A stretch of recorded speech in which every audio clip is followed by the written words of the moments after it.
In this video, we will create a perfect background removal effect using Photoshop. Let's dive right in. Unlock the layer. Choose Object Selection tool. Select Object.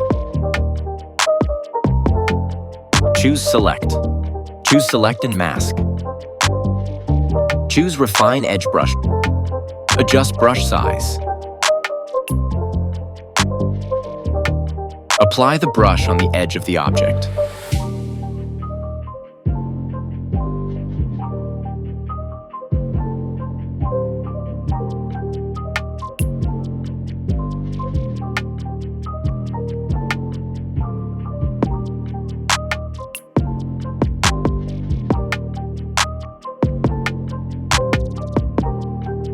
Click OK. Press Ctrl-Shift-I.